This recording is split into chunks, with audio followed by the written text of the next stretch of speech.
Welcome back to more UCL Fantasy content. This will be the best wildcard team for Matchday 5. I think a lot of people will be activating the chip this week or in Matchday 6. It's a great time to use this chip. Check out my chip strategy guide to see the best time to use both boosters, the Limitless and the wildcard. Speaking of which, the best Limitless team for Matchday 5 is already out on the channel. The team selection is headed your way. I've still got the wildcard available and that is a possibility for my team. Otherwise, it could be a -4 hit or using 2 free transfers, as several players are major doubts for Matchday 5. It looks like Yamal is going to be definitively ruled out and rested, and he might return this weekend. So there's a lot of news to cover, and all of it will also be dissected during the deadline stream on Tuesday, where we're looking to hit 30,000 subscribers. Smash the like button and subscribe if you're new. If you enjoy my content, our aim is to get this video to over 200 likes and to push towards new goals like 30k subscribers. Follow me on Twitter and Instagram, DylanRCM, and check all the other links in the description below for my Patreon, the Championships Discord server, UCL Fantasy League, which you can see on screen, as well as Spotify. But without further ado, let's jump straight into it.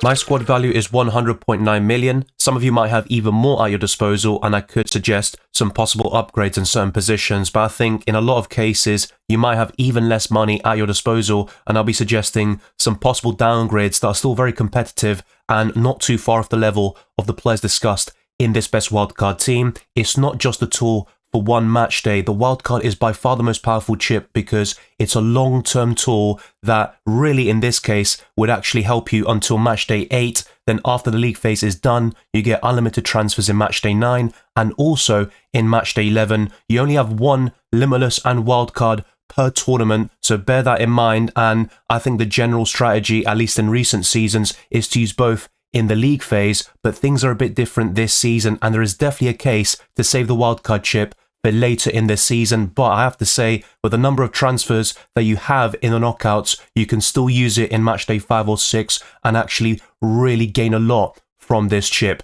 Let's start off with the 2 goalkeepers. There might be some surprise inclusions, mega differentials, and budget players, but there are so many different options at your disposal. You might be surprised to see Franco Israel in this 15-man squad, and there are a few doubts about this particular pick. For one, he's playing Arsenal at home in match day 5, and despite Sporting winning 9 consecutive games, that isn't going to be an easy test, especially with Arsenal having most of the key players back.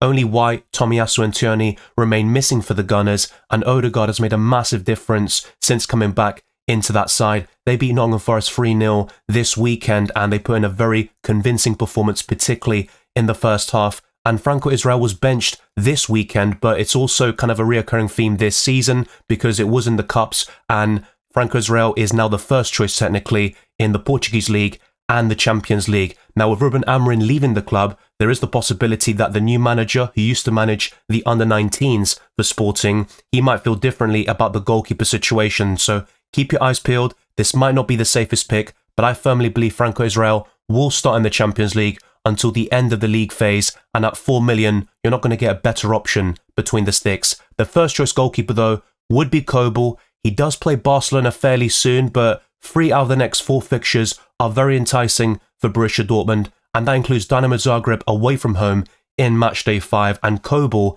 was one of the best goalkeepers in UCL Fantasy last season. He can save penalties, make a lot of saves, and sometimes win the Player of the Match award, although that's very rare for a goalkeeper anyway. But I do like this goalkeeper pairing. They play on different days in match days 5, 6 and 7. It's impossible to have goalkeepers playing on different days in match day 8, the final match day of the league phase, because everybody plays at the exact same time. So I do like this goalkeeper pairing. You aren't spending too much money, only around 9 million, and I think both of them have a few clean sheets in them for the remainder of the group stage.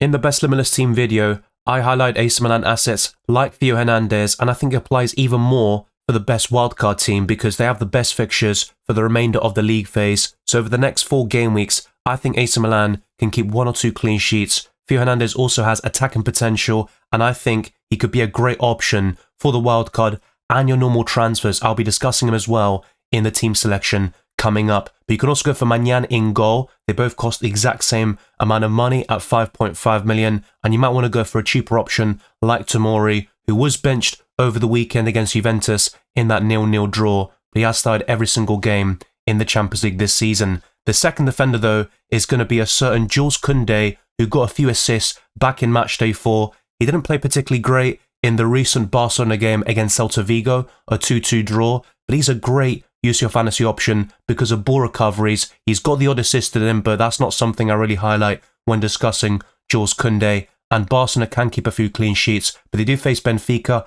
Atalanta and Borussia Dortmund over the next 4. I think Brest at home is probably the best fixture they have on paper, despite their really promising start in the Champions League this season. But with 3 defender spots left, there are so many options at our disposal, and I have to say, it's quite difficult picking them right now. But Grimaldo would be one of the first choices on the team sheet, despite facing Inter Milan fairly soon. But RB Salzburg at home in Matchday 5 looks incredible, and Grimaldo is really there for the attacking potential, the goals and the assists. Frimpong was subbed off due to injury this weekend, so let's keep an eye out for that situation. That could be very problematic heading into Matchday 5, and I think Grimaldo is the better choice in UCL Fantasy, but not by much. I think not much really separates the two of them, and in certain match days, you could certainly double up on Bayer Leverkusen defensively and just really hone in on the attacking threat of Frimpong and Grimaldo.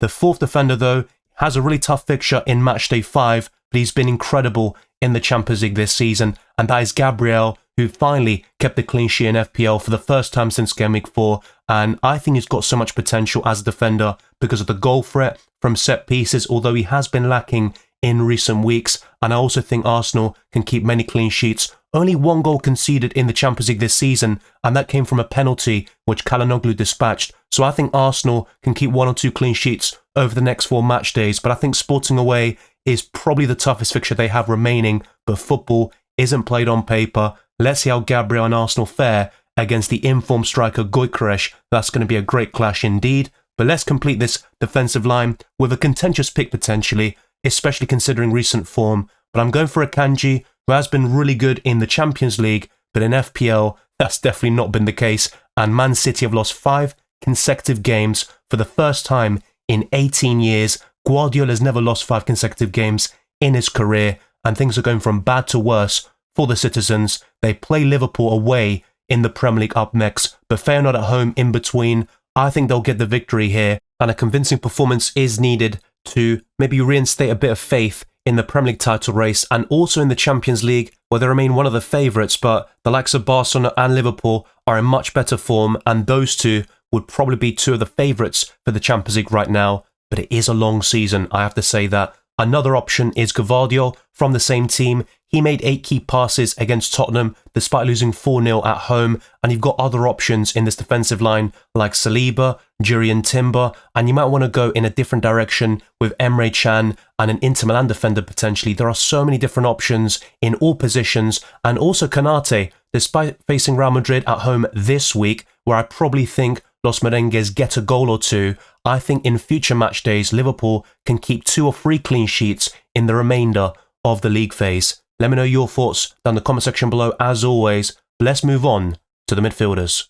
The sweet spot for AC Milan is probably 1 or 2, and I'm going to back them a little bit here and go for Christian Pulisic, who has had a great season so far for club and country. Over the recent international break, he scored in both games, and his goal and assist record this season is simply remarkable. I don't think anybody expected it. He is the talismanic figure for AC Milan up front, and I definitely go for him over Rafael Leao or any other AC Milan attacker. And they got that 3-1 win against Real Madrid back in Matchday 4. It was a really good performance, and Pulisic is just a great UCL fantasy option at this moment in time. The same goes for a very template pick in Florian Wirtz, who faces RB Salzburg at home next. This might be an issue, having Grimaldo and Wirtz when they face Inter Milan, but I still think they can get a goal or something like that in that particular game, and the likes of Wirtz and Grimaldo can still walk away with a return. But I have to say Inter Milan is going to be very difficult, and it wouldn't surprise me if Bayer Leverkusen failed to score in that match. But against RB Salzburg and in the remaining fixtures of the league phase, I think Bayer Leverkusen will score plenty of goals, get victories, and the likes of Wirtz and Grimaldo will be right up there in their respective positions. I'm also going to go for a budget option in Gittins. I think having 1 or 2 Dortmund players is still advisable despite their Barcelona fixture very soon. But Dinamo Zagreb is a fixture to really target, and I think Gittins is arguably the best Borussia Dortmund midfielder and maybe even attacker, but Guirassy might have something to say about that. He missed this weekend due to illness, so let's see if he returns for Matchday 5. I think he will do, and that would be a massive boost for Borussia Dortmund, who got a massive win on Saturday. But let's now go to a cheap option as well, but a little bit more expensive than Gittins, and that's going to be Lookman, who scored away from home again for Atalanta, who sits second in the Serie A table. They've won 9 out of the last 10 games, and they're unbeaten in that time frame. Atalanta are just really an impressive case study throughout Europe. They won the Europa League last season, and they could go far in this season's Champions League. Lookman is by far the best attacker that Atalanta have to offer, even over Retegui. And I think despite having Konasechi in goal and some decent options in the defensive line like Jamitsi, Kolasinac and Sappacosta, who are all injury doubts for Matchday 5, I think Lookman rises above all of them in my opinion. The final midfielder would be Rafinha. I think he's probably the best midfielder in the game right now. His form is electric since March. His consistency and the high ceiling is a really good combination, especially at this price point. That's why he's now a template pick. When I first discussed him in the summer, he only had around 5% ownership, and he's going from strength to strength, and I think he's a Ballon d'Or contender for the upcoming awards next year. Let's see how Barcelona do from now until the end of the season. Real Madrid are right on their tail in La Liga, but Barcelona have a great chance in this season's Champions League. If you have played UCL Fantasy for a while, you're probably well aware of how many options we have up front every single season, and Harry Kane might be the very best of the lot for the next 4 match days, because Bayern Munich have lost 2 games already in this league phase against Aston Villa and Barcelona, so I think they're going to go strong in every single game. And despite facing PSG at home this week, I think Kane can still get a goal or 2 and a very healthy return in the Champions League. The same goes for an out-of-form striker in Erling Haaland, who faces Feyenoord at home. I think what you could do here is go from on the wildcard or your normal transfers for Matchday 5 and then possibly downgrade him to a budget/mid-price forward like Gyökeres or Guirassy, and then use those funds to upgrade one of these midfielders to Mohamed Salah in Matchday 6. That's something you could do, for example, but there are many different ways of playing it. You can also go for another premium, but it's worth mentioning that Vinicius Jr. is actually injured. He's not going to play against Liverpool, and the rumours actually suggest he's going to miss the next 2 Champions League games, and that's going to be a massive blow to Real Madrid. But Kylian Mbappe would be another premium to consider, especially from Matchday 6 onwards. I'd still go for Erling Haaland though on the Matchday 5 wildcard. And finally, I'm going for the highest scoring player in this position in Gyökeres, who got a 17-point haul against Man City. He absolutely obliterated them in that 4-1 victory, and he's probably the best mid-price forward in the game. In fact, he is. But one thing you could do as well is go for Guirassy instead of Gyökeres because of the balance between the Tuesday and the Wednesday. And Gyökeres also plays Arsenal, who just won 3-0 against Nottingham Forest, and they might start coming back to their best form, and that could pose a very difficult test for Gyökeres. But I still think the Swedish striker will get a goal against the Gunners, and he's also a great option for the rest of the league phase as well. So that's the current team for the best 15-man squad. But as I mentioned, Guirassy in for Gyökeres is just one example of having another Wednesday player. If you're not happy with the balance, you want to maybe rectify this a little bit for Matchday 5. It won't be so much of an issue in future match days. It's really just this week where we have so many great options on the Tuesday and not so many from the Wednesday. In terms of the captaincy though, on the 26th of November, I'd probably go for Rafinha, and another option would be Lewandowski up front, by the way. It goes without saying, he's a great option, and you might want to go for him instead of Erling Haaland. But on the 27th of November, I would probably go for Gittins here. We don't have too many choices, and that's where Guirassy could come in, and he could be your captain for the Wednesday. And as mentioned earlier, if you're not happy with Erling Haaland, or you might want to make these moves in Matchday 5, let's go for Guirassy here, alongside Gyökeres, and then upgrade one of these midfielders, maybe even Pulisic, to Mohamed Salah, and I'd still have money left over in the bank, exactly 0.8 million, which you could use to make a few other upgrades depending on a few players you might not be happy with, like Franco Israel, for example. And if you aren't able to afford this still, then one thing you could possibly do is quit the game. No, you could really just do Koundé to Kubarsi. That's one possible downgrade, which I'm not too fond of.